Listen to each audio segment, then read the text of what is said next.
A lot of people will willfully headcanon a character to have ADHD simply because they like them, and projecting onto characters they like enriches their experience of the text.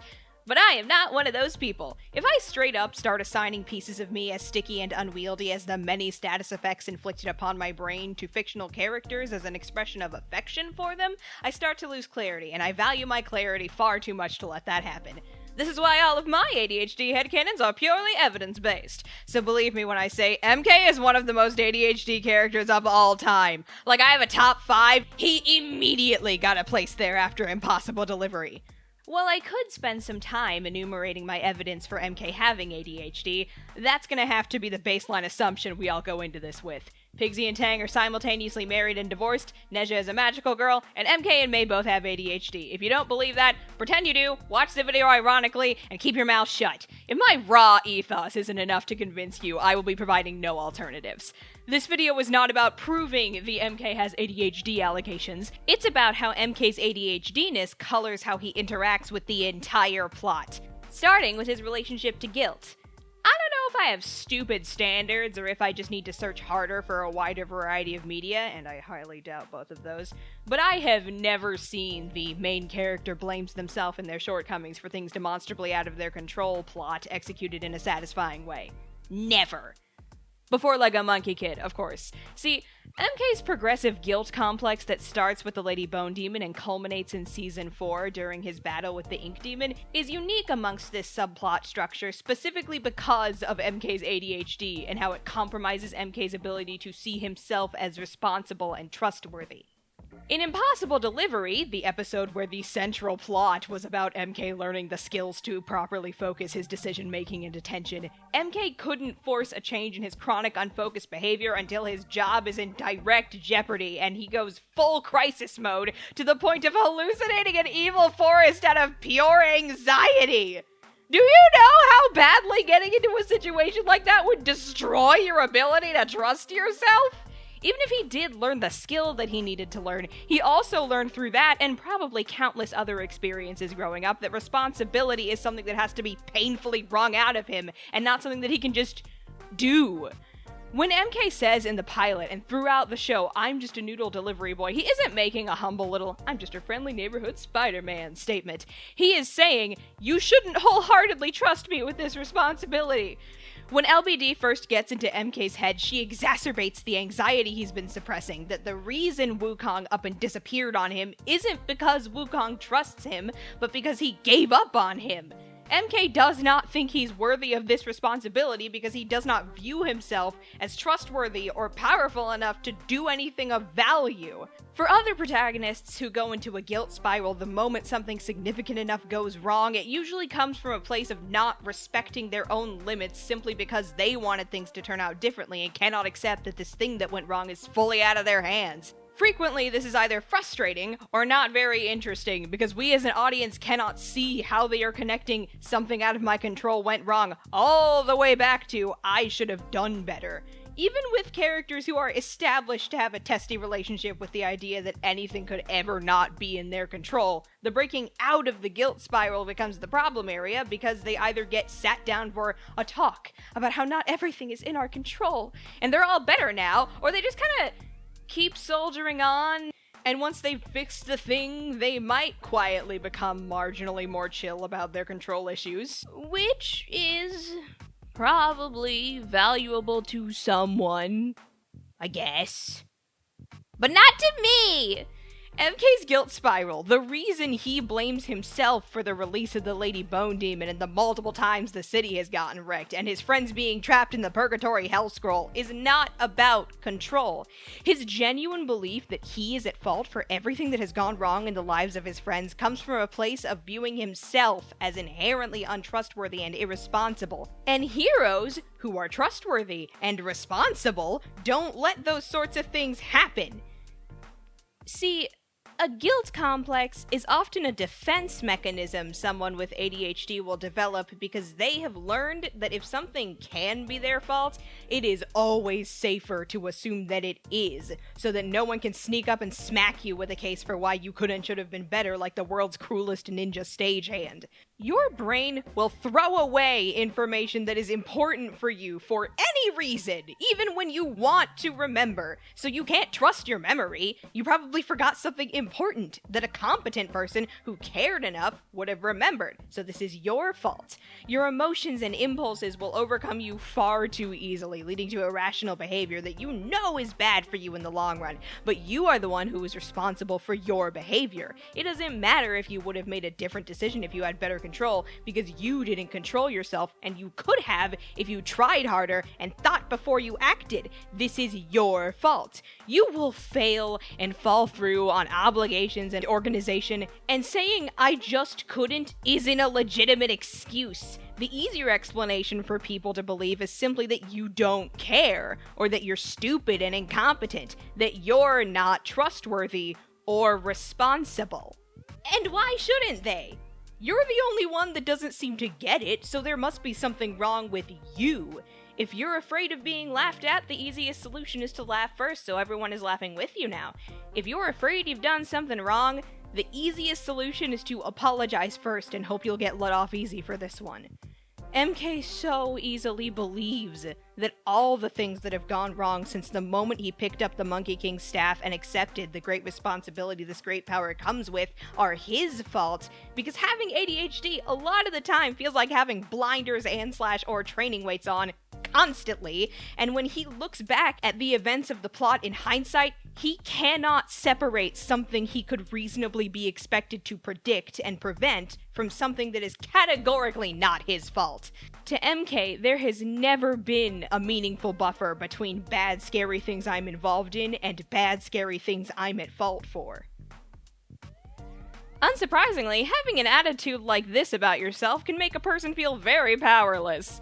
MK deals with this in two different ways. Number one, he heavily and deliberately relies upon his friends for support, and number two, he binds a very significant chunk of himself to his image of the Monkey King as this untouchable, aspirational figure.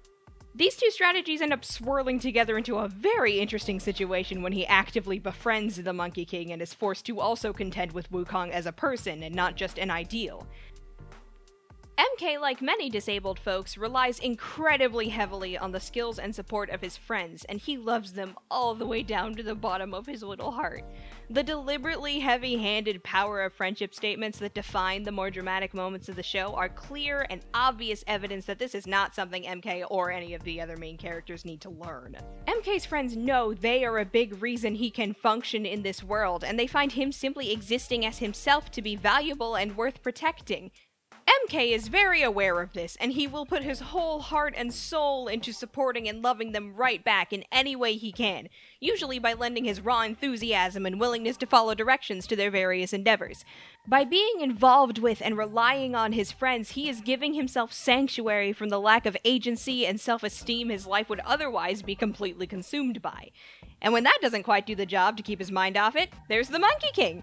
The first thing we learn about MK is that he adores the Monkey King with his whole entire heart and thinks he is the best thing since sliced peaches.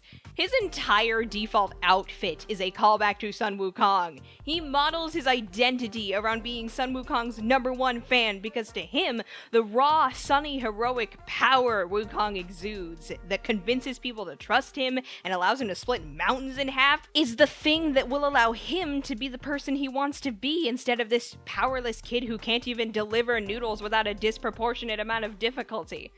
ADHD is a lot like a chronic pain condition or permanent injury in that it automatically sets the threshold for doing a thing much higher than it has any right to be. It burns up your willpower for things as simple as making yourself breakfast because your horrible little brain decided, actually, the mundane work of putting the food together in the first place is, boring. So I won't do it. Sorry, it just doesn't seem worth it. Powering through things and developing a strength of will robust enough to counteract that nonsense is a very common plight amongst those afflicted with the HDs. So of course MK gravitates towards Sun Wukong, someone so powerful nothing and no one could ever stop him! More than using the stories of Sun Wukong's spectacular power and heroics as a security blanket of sorts, though, MK intuitively understands the two of them just are similar somehow. A lot of the time, LGBT teens will gravitate subconsciously towards one another, and this tendency extends to neurodivergent folks as well. People are drawn to seek understanding from others, and the easiest way to find understanding is to find people who share your traits and experiences. The canonical reveal that MK is secretly a stone monkey like Wukong can in a lot of ways be extended to the experience of discovering the reason you are drawn to a particular friend or group of friends is because you are all secretly clocking each other's OSDD or whatever it might be. His forgotten childhood memories of being born from his little rock and the base knowledge in the back of his skull that he is not a normal human latch onto Wukong hard because he knows with every cell in his body the two of them are the same. When the two of them first develop a direct relationship, Wukong begins to take on a role in MK's life akin to another, much more well-adjusted person with ADHD. Only problem is, Wukong is not actually very well-adjusted. He's just older, and therefore more established than some kid nebulously anywhere from 16 to 24. Wukong has so much baggage, but he refuses to share this with anyone. And so the push and pull between him and MK consists of MK trusting him with his whole being, and Wukong desperately holding on to that trust because it has been so long since anyone trusted him. Impossible Delivery, yes, I'm going back to it again, starts with Wukong trying to be a good mentor by imparting what it means to focus upon his pupil, something that is very important for a kid with ADHD to develop strategies for. And MK does not get it, because Wukong is not proficient at teaching. The episode ends with MK, who is a fabulous student, connecting two dots that were absolutely not connected out of pure optimistic trust in Wukong's subpar teaching abilities. Wukong struggles in a lot of the same ways MK does with their shared disability in the way of guilt and trust. The primary difference is that Wukong has the raw power to feel secure in his ability to deal with the consequences for his impulsivity on his own, even when he really can't. When Wukong tries to apologize at the end of Season 3 for all the trouble his caginess and baggage has caused MK and his friends, MK deliberately acts clueless because he's already forgiven Wukong for his shortcomings. He's already pieced together by now that Wukong isn't perfect, but he actively chooses not to care about his idol turning out to be a person. Wukong asks MK again and again to trust him because MK's trust is the most valuable thing he has, and MK does. He chooses to hand Sun Wukong his trust and friendship again and again, in part because Wukong's trustworthiness is something he built his whole world around, and in part because Wukong is his friend now, and he has to trust his friends. He just has to. Because what else is there to trust in if not the power of these bonds that allow him to live his life to the fullest? When other people who have known Wukong longer tell MK he should cut his losses and stop choosing Wukong, MK very stubbornly says no, every time. Because Wukong is his friend. And he's not giving up on his friend, no matter how many flaws he discovers in him. If he has to tear down his idol to stand by his friend, he will do it. MK throughout LEGO Monkey Kid shows himself to have an incredible strength and resilience of character. We as an audience assume that what Wukong meant when he said not just anyone can lift that staff is that the staff is some kind of choosy magical artifact that tests your purity of heart or fighting spirit or something. We emotionally understand that MK is very powerful, a la you have a strong heart, young one, even though he attributes all of his power to the Monkey King and the supports of his friends. We see, he's powerful. What we did not know is that he is also literally on a similar power level to a god, and that is why he was able to accept any of Sun Wukong's power in their little mentorship Warlock Paladin pact in the first place. MK has so little faith in himself, and is so scared of himself, that he did not realize he is more powerful than God. You recall how earlier I explained one of the effects of ADHD is having emotions that overcome you far easier than they would if your brain wasn't wired wrong? Yeah, the clinical term for that is emotional dysregulation, and that is definitely what is going on with MK's relationship to his demon monkey form. Emotional dysregulation can take a lot of forms for different people, but the basic idea behind it is that in the same way a lot of people have problems where they can't regulate their body temperature, a person with ADHD will have an incredibly difficult time keeping their emotions within parameters one might call reasonable or appropriate for the situation. Some people, for some reason, actively enjoy the fact that they experience things like happiness and astonishment at such an incredibly high intensity, and find the fact that this also goes for their rage and their fear, etc., to be a price of power trade-off. Other people find the intensity in and of itself to be incredibly unpleasant, regardless of the emotion. MK enjoys being laid back and having a nice, peaceful life. He says multiple times how whenever things are stable and nice, his strongest wish is for them to stay that way forever. As he and Macaque are negotiating their way through Wukong's memories, and he sees the memory of Wukong and Macaque enjoying the soft, peaceful shore on Flowerfruit Mountain, he directly asks, why didn't he just stop here? He was already more powerful than anybody needed to be. He explicitly says that the reason he will sometimes choose to play Clueless, a very Percy Jackson move if ever I heard one, is because it keeps the mood light and easy. MK does not deal very well with emotional gravity. He's a very sensitive kid. Which, same. MK's demonic form, through this lens, isn't a manifestation of all his emotions. It's more a manifestation of all the pieces of himself he doesn't want to acknowledge lest he destroy his peace of mind. Which just happens to include the raw intensity of his emotions. The only way he knows how to maintain his emotional health and regulate his emotions is to keep himself from ruminating on anything of significant gravity.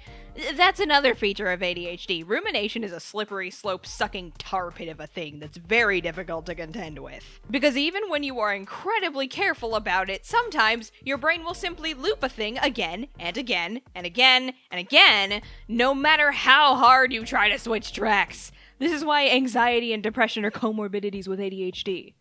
MK likes himself when his emotions are within a certain level of management, and is very afraid of what he'd do with his innate insight and empathy if he didn't keep the true intensity of his emotions at bay at all times. The fact that this transformation is something that has to be ripped out of him via intense emotional distress, and even then he still thinks using it and leaning into it is scary, points to the careful balancing act a person with ADHD will have to engage in to act in a way that is appropriate whilst honoring their own direct experience of the world.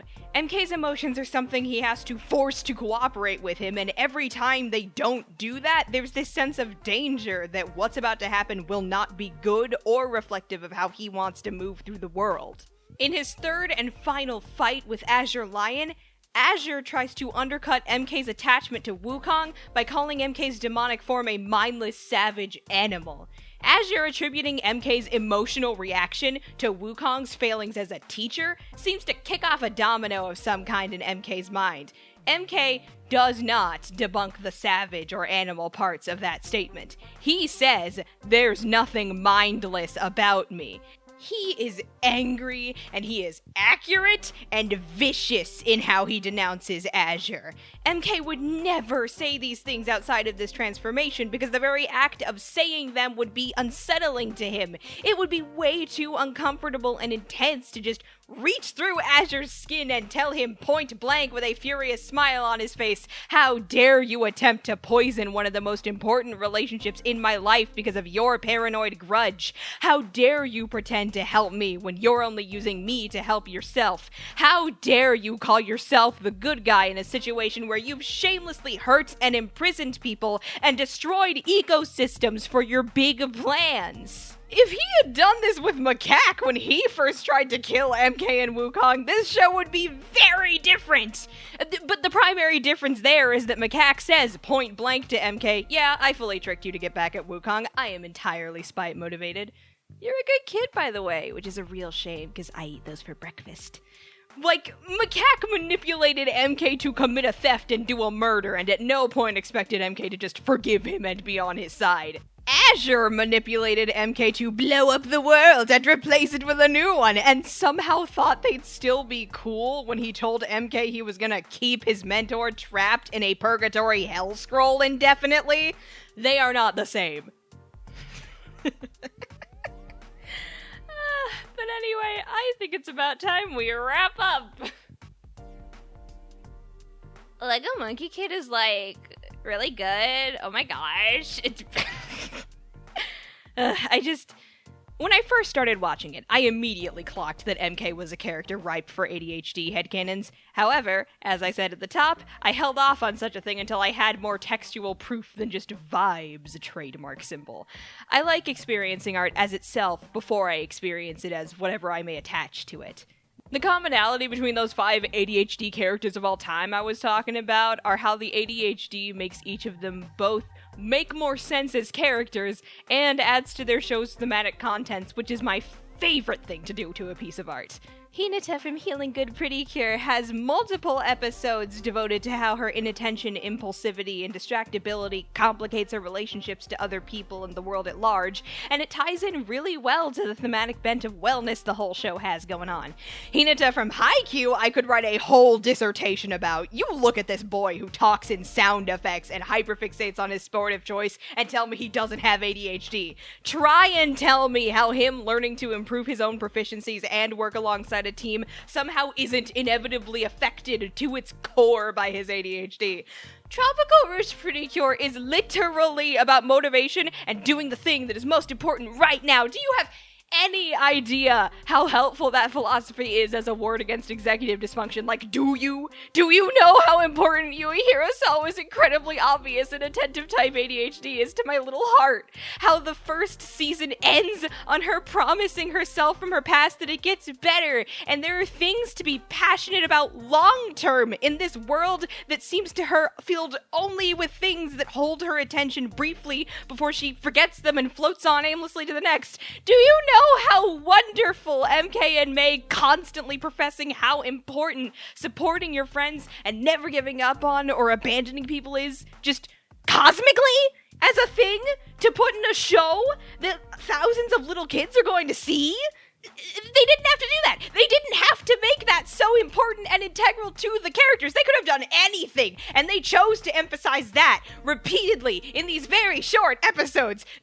For those of you who don't understand instantly what that has to do with ADHD, I'ma pull out the ADHD representation media, Percy Jackson, specifically the musical, which you should listen to right now. Okay, so... The Day I Got Expelled and Good Kid from the Lightning Thief musical are the opening exposition number and Percy's I Want song, respectively. But more importantly, those songs are about what it is like to grow up with everyone in your life actively not trusting you or your character because your disability makes you inconvenient and difficult for them to manage, as if that does not also mean you are hard for yourself to manage. The experience is so frequently people throwing their hands up in frustration and just letting you struggle without help because if you fail enough times, surely you'll learn on your own and then they won't have to deal with you anymore. Either you'll shape up or you'll be shuffled off somewhere else to be someone else's problem. When Tang is locked up inside Tripitaka's ghost ego or whatever, this is basically exactly what he does, and it is frustrating and distressing to Mei and MK because they are so used to being treated better than that. Especially from Tang. He dismisses them as hyperactive problem children and suggests they go off and meditate on their incredibly un-Buddhist behavior. He only continues to put up with them because he understands not to would be incredibly un-Buddhist of him. Mei does not get one single star from Master Saboti, and yet she is the one who makes the most crucial addition to the plan to defeat Azure Lion at the end of Season 4. She felt, for the longest time before Season 1, that her hyperactive tendencies and big, brash, aggressive, impulsive manner of interacting with the world made her less a member of her own family, but time and time again, she is accepted and defended by them anyway. I cannot express how wonderful it is that MK and May have the support networks they do, and how loudly and bombastically it gets enforced by the narrative that they deserve those support networks, and everyone is better for including them. No matter how much they struggle, no matter what their weaknesses are, they are treated with love and encouragement unconditionally every step of the way. Barring the occasional bonk upside the head with an order of noodles from Pigsy, but the man's got a business to run. How else is he gonna expand into enemy territory across the street? You've made it to the outro where I announce next week's video. Yay!